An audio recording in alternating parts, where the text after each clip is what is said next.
The traders may have undersold it a little, but it's clear from playing even just a few hours of Pokémon Legends Z-A that its number one focus point is its new style of battling. Legends Arceus did something similar with its catching mechanics, greatly revamping that, but even then, it didn't feel like that game was as focused on it as Legends Z-A in its battle system.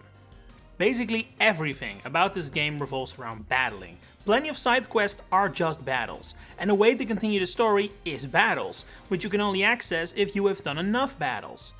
But ask any reviewer and plenty of players as well, me included, and you won't hear it's much of a problem because the battle system is a nice breath of fresh air and super fun. And it's so fun and novel in fact that I can't help but wonder.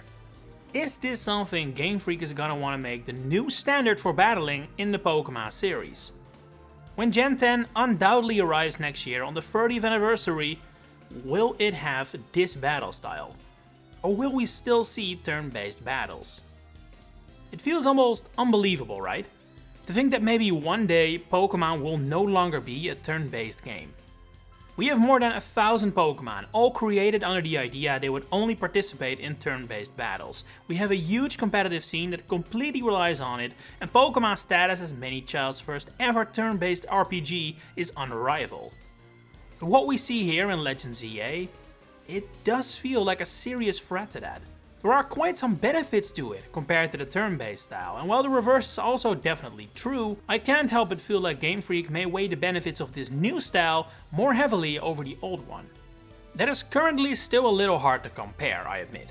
Legends Z-A's battle style is very fresh and very exciting, but it's also definitely still in its infancy. Button spam is currently way too important. I don't think the multiplayer implementation as it currently exists in the game has a grand future, and it definitely needs to become more tactical than it currently is. In that sense, it cannot be compared to the traditional turn-based style, which is closer to being too bloated, with a pretty long list of mechanics that exist but really don't matter all that much anymore.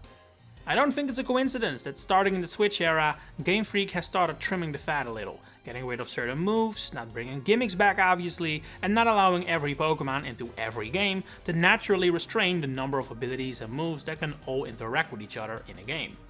With over 1,000 Pokémon, nearly 1,000 moves, more than 300 abilities, and I don't even know how many held items, there is so much to account for. It is becoming more and more difficult for not just Game Freak, but also players to keep track of it all.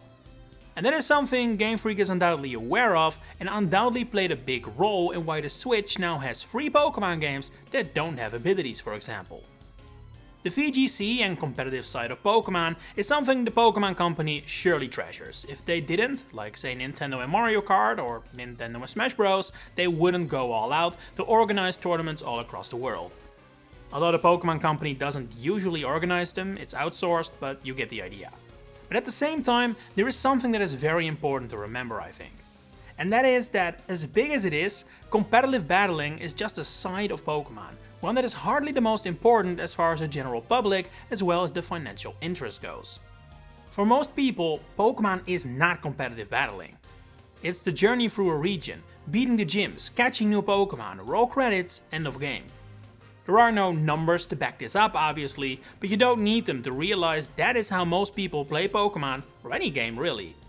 Even if you watching this are a hardcore competitive player, you must recognize this behavior from how you play other games. So while competitive battling, like shiny hunting really, is a decently sized focal community, they are still clearly a minority compared to the vast majority of players. But okay, minority or not, competitive battling doesn't exist anymore if you cut turn-based battles. Would Game Freak really go that far? I mean, we can all agree the chance they cut shiny Pokémon is 0, so what's the chance they cut competitive? Well, that's kind of the thing. Due to the new developments, they don't have to cut competitive at all, while still being able to make every future mainline Pokémon game use Legends Z-A's new system. Introducing Pokémon Champions. Releasing next year, this game is essentially the battle stadium as competitive players know all too well as a standalone game, available even on mobile devices.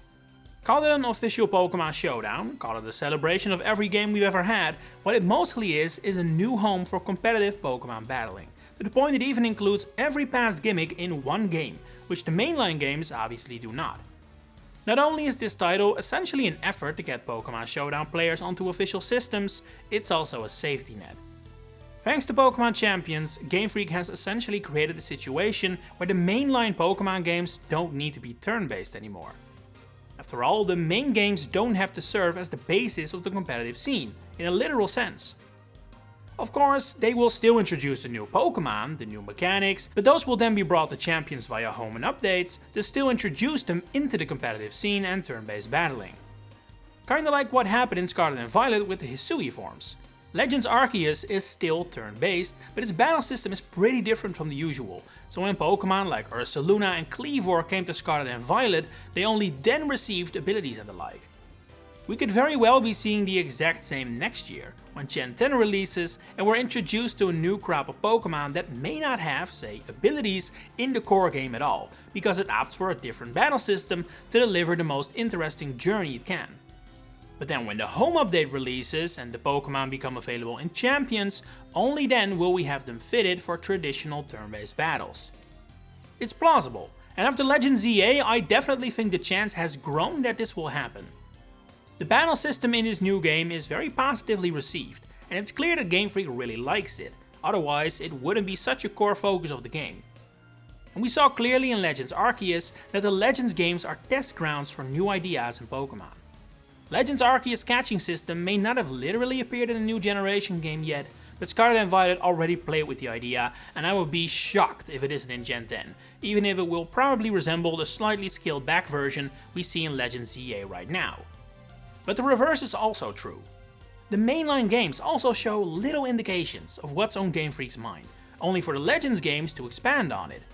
Take the agile and strong style moves of Legends Arceus. I don't think it's a coincidence that it resembles the idea behind Urshifu and its two different styles. I would wager it was born out of that, with Game Freak realizing there was more to the idea than just using it on one legendary. And then, in the DLC for Scarlet and Violet, we got the Synchro Machine, which allows us to play as a Pokemon and freely move around. Similarly, that is not used one-for-one in Legends Z-A, but there's no way in hell you create this new battle system and not at least toy around with the idea of straight up playing your Pokemon rather than the trainer. Which, sidebar, I get why they did it, since, you play the trainer, not the Pokemon, but from a gameplay perspective, I think playing the Pokemon would improve the experience. But alright, that's a topic for another day. The point behind this is that they show indications of what is going on in Game Freak's mind. There are clear ideas there on how to push this series forward, how to keep pulling players in, how to keep exciting new generations of children, and that is where the new battle system really shines. It's way more fast-paced, it has way more action, and it makes the Pokemon feel a lot more alive, and that are all qualities that really appeal to children, especially modern children.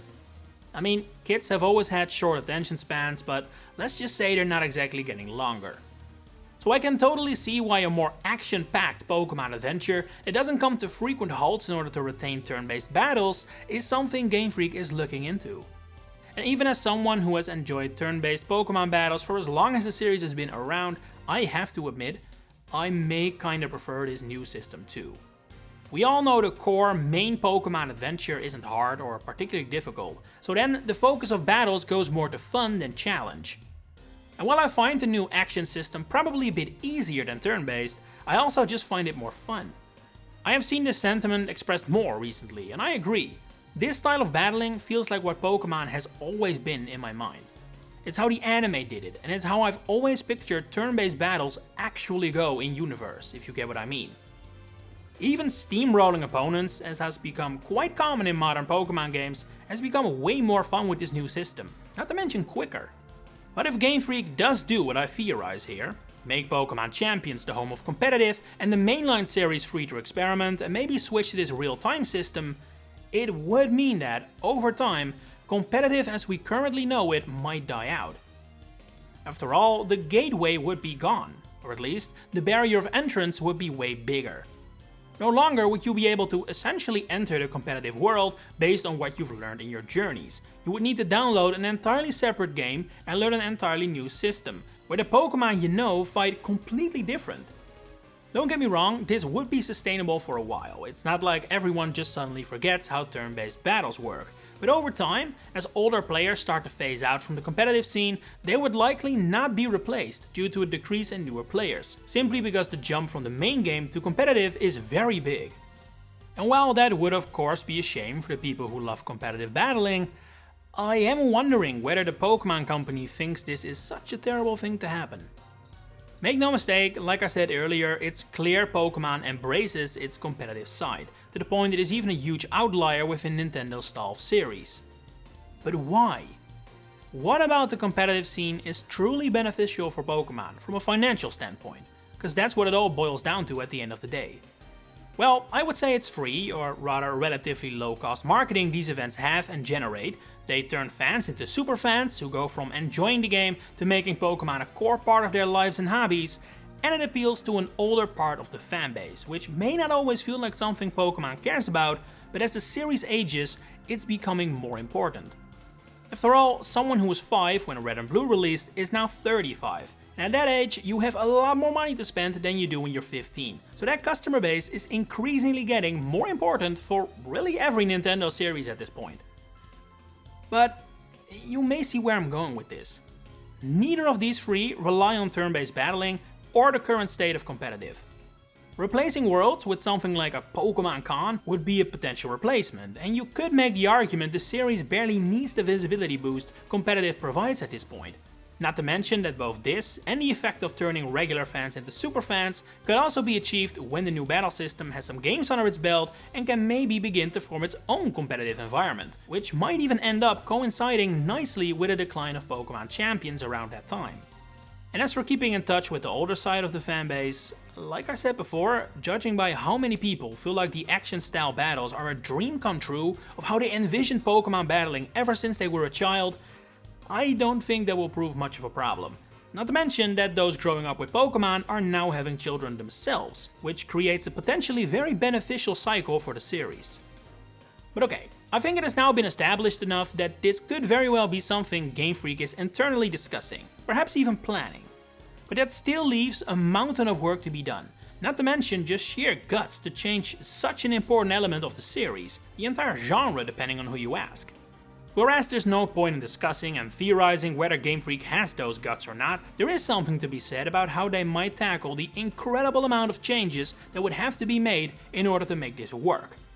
After all, there are countless Pokemon that have unique elements about their design and concept that are made with the turn-based system in mind, especially when it comes to signature moves and abilities. Some can live without them, of course. Sharpedo doesn't need its signature ability Rough Skin to feel like Sharpedo. If anything, how modern games make it a wild monster that chases you relentlessly does more for its characterization than the old games ever did. But when you look at Pokemon like Shedinja, Komala, Mimikyu, Slowking, take their abilities away, which are clearly based on the traditional battle system, and you lose a lot of what makes them tick. There is already a precedent on how this could work though. In Legends Arceus, a game without abilities, Regigigas still has slow start, an ability that similarly ties into its design philosophy, annoying as it is. In Legends Z-A, Aegislash can still transform, despite that being the result of its own ability's stance change. Although this example also perfectly shows why Game Freak needs to pay close attention to how to make these changes. Aegislash is really clunky to use in Legends Z-A because of its core mechanic. It would be a huge shame if a whole bunch of Pokemon get neutered like that. We have seen in recent games that bringing back every old Pokemon is already unfeasible, let alone everything they used to have, from moves to abilities, so I can definitely see a future, especially if the battle system is changed, where abilities are largely absent for a few games, save for the Pokemon that need them as part of their core identity. And surely, as this action-based style grows and becomes more established, abilities will eventually return, that feels inevitable, but in a new form that suits this new style rather than the ways of old. But then again, this is all some severe future thinking. For all we know, turn-based battles are sticking around for new generations for the time being. But even then, I cannot imagine this is the last we've seen of this real-time system. Even if it's maybe too soon for Gen 10, or Game Freak does not dare to pull the trigger, I would be shocked if this wasn't to become a Legend staple in the future. We know this is a series now, the title really made that obvious the moment Arceus released, and while I'm not saying that the next Legends game will play or be similar to Z-A, I feel very confident that it will to some extent bring this action style battling back. I mean, Arceus already kinda tried it, it just didn't go all the way, so it feels inevitable that this is sticking around for the Legends sub-series at the very least. But I'm very curious, do you want this new style to replace turn-based battles? And do you think it will happen? Two very different questions that. Share it in the comments below. If you enjoyed this video, please consider giving it a like and subscribe to the channel to stay updated on all my future Pokemon content coming up. For now, thanks for watching and enjoy the rest of your day.